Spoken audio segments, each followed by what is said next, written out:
Okay. Good morning, good afternoon, good evening, good day, everyone, from wherever you are viewing me today.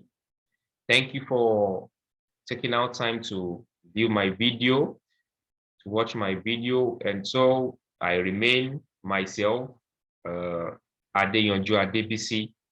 And today I'm going to be talking about my journey from Africa to Europe, my migration experience and culture shock. And so migration, culture shocks, these are very important topics in sociology. So I'm going to be giving an African perspective to it as usual. And so follow me as we walk this journey together. But firstly, as we know, migration is when you move from a country to another for the purpose of establishing permanent or temporary residency at a given time. So, and the cultural shock, it's a feeling of uncertainty, anxiety that you might experience, confusion that you might experience when you move to another country, or another surrounding, or you experience another culture. So that kind of feeling that you experience, and it is normal for first timers. So culture shock. So follow me as we be explaining this further with illustration of my presentation. So let me share my screen with you.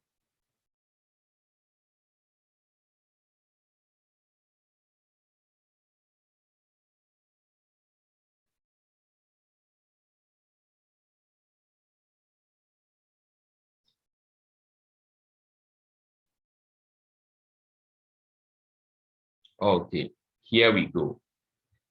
So this is my journey from Africa to Europe, my migration experience, and culture shock. So as you can see, migration pattern in Nigeria, my experience. So these are some statistics. And, let's move on. So Nigeria is, as we know, is a very ethnically diverse state with over 250 ethnic groups and 500 languages. How unique. However, the three major ethnic groups are the Hausa, the Igbo, and the Yoruba ethnic group. And as you can see, the dresses here are very colorful. The dresses here are showing the different tribes we have in Nigeria. And so it's like a situation of many ties that bind, many ties that bind. You see, our uniqueness is in our diversity. It's a country with diverse people. So it's a wonderful it's a wonderful experience.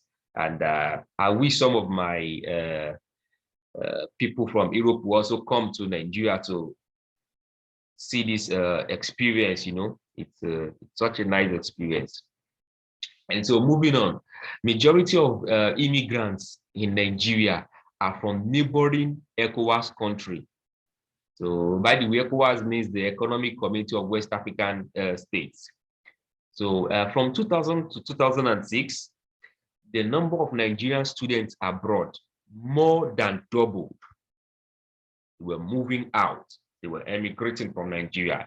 An important result of Nigerian immigration is the dramatic increase in official remittance flow. As they were moving, they were studying, some were working, and they were sending money back home because they have mothers, they have fathers, they have younger ones, they have elder ones, and so they have to send home. And we remember that, okay, take for instance, most people that go to Canada, United States, and United Kingdom, the economy is better, the GDP is higher, so they send money back to Nigeria to help. So that is why there's a dramatic increase in official remittance flow. And from 2.3 billion United States dollars in 2004 to 17.9 billion dollars in 2007. Wow, what a sporadic increase.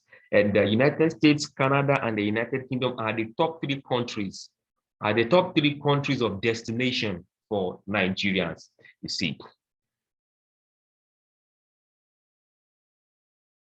And so because of the fact that people emigrate a lot from Nigeria and people also immigrate to Nigeria, is one of the few countries in West Africa to have a developed draft national policy on migration, covering migration, organized labor migration, irregular migration, and forced displacement. So Nigeria is really concerned about this, and it shows in the policy they make, you know. And so just to have a feel about what it takes to come to Nigeria, I will just run you through this few items that I listed here. So you have to know that all foreigners planning to visit Nigeria are required to obtain a visa unless they come from the Economic Community of West African States, ECOWAS countries. So how do you apply for visa? You want to come to Nigeria. Application for Nigerian visa can be done online or at the Nigerian embassy. To be granted visa, you must select a particular visa type you want and complete the application form. Make payment for the visa fee, which is in US dollars.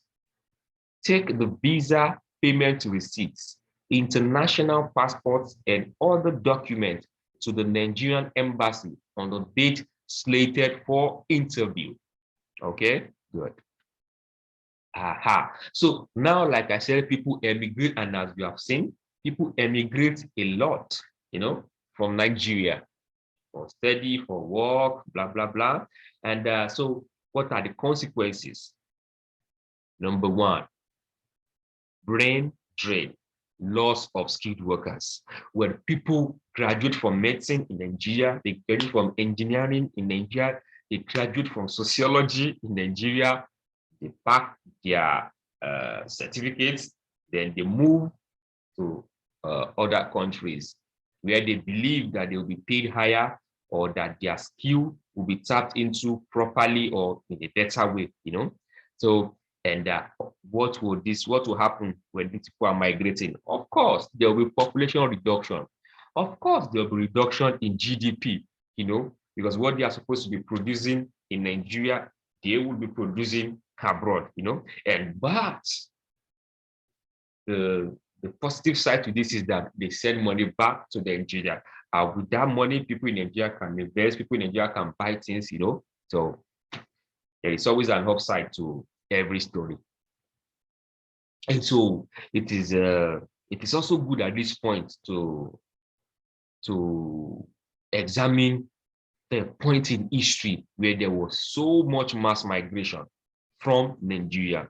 And this was during the Nigerian Civil War, which occurred from the 6th of July, 1967 to the 15th of January, 1970. This was when Nigeria experienced the highest displacement in history, with about 2 million to 4.5 million people displaced. This is serious. So moving on, let's talk about my migration experience in Poland. So now we are moving to the culture shock aspect. So let me run you through this. This is the very first day I landed in Poland. This is the Warsaw airport. This is when I just landed at the airport in Warsaw. I realized that as I was speaking, exhaled breath condensates, the white smoky-like substance was coming out of my mouth. It was as if I had been dropped into another planet entirely, because the cold the cold is out of this world. I had not experienced that degree of cold before. So, and when I entered to my hostel, this was my Indian roommate in Sputnik Hall in Opole, Poland, who said I was breathing heavily and that it could be a respiratory problem. So he suggested to teach me yoga to ease my breathing, So, but what I realized is that the environment I landed in Poland, which is Opole, it's a school environment. It's a place where you see people from different communities. You will see people from Kazakhstan, you will see people from India, like my roommate, you see people from China, you see people from virtually all the parts of the world. So it's an environment with people from different countries, So moving on.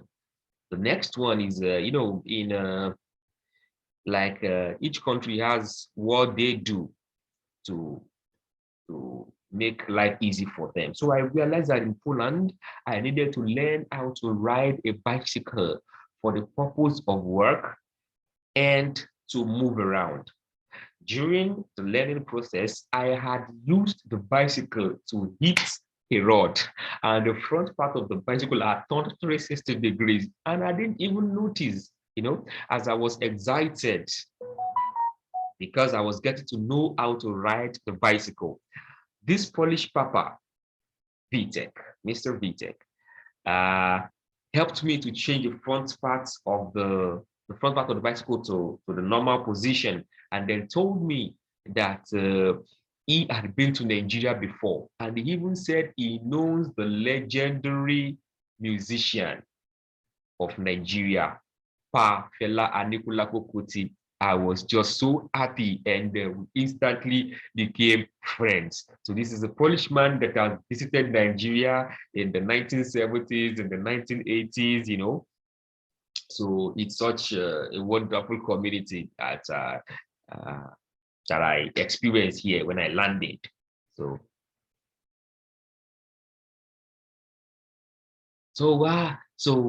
what I noticed when I entered Poland is that the electricity supply is constant, 24/7. Water supply is constant. Wi-Fi readily available. But interbank transfer is slow and the weekend transactions delay. So because when you want to transfer from one bank to another, it can take 5 hours for the order for you to receive the alert. However, if you use Bleak, it's instant. It's instant, just like I used to know in Nigeria. It's instant if you use Bleak. But if you just use the normal transfer, it will take time, except you want to pay additional charge to make it faster. If you are using your bank app, and if you initiate the transaction during the weekend, it would on your bank app, it would be on the next weekday. Maybe you do it on a Saturday. Now it's not, the transaction will not be successful till Monday. So, or like in Nigeria, whereby every transaction is instant. You don't need to use Bleak or whatnot. Anyway, so that is that. And also, the Polish people, they live an individualistic life. We will still be talking about this in the subsequent YouTube videos that I'll be posting on this channel. So they go about with dogs in the evening, and most houses are secured by intercom. It's as if dog here is a trademark. Virtually everybody has a dog. They move around with it. You see dogs, various species, I've seen dogs that I've never seen in my life, various species. They come in different sizes, different forms, different looks, that is just their life here in Poland. They value dogs a lot. And when I ask them, they tell me that maybe when you go to work, you have a bad day, your dog can always comfort you. Your dog rarely makes you hungry, So it is one of the ways of coping with life issues. They just have their dog, they play with their dog. The dog is their loyal friend, things like that. So if they are trademark here, as I say, and they so much value nuclear bond. They spend harmful time with family, they value nuclear family bond so much. In the evening, you can see a father, mother, and children riding bicycle together. They give quality time to bond, which is very, very good, as illustrated in this picture, you know. So thank you very much for giving me your time. Greatly appreciated. Please stay with me, like, share, and subscribe, and comment to my videos. I greatly appreciate. Do have a wonderful day. Thank you very much.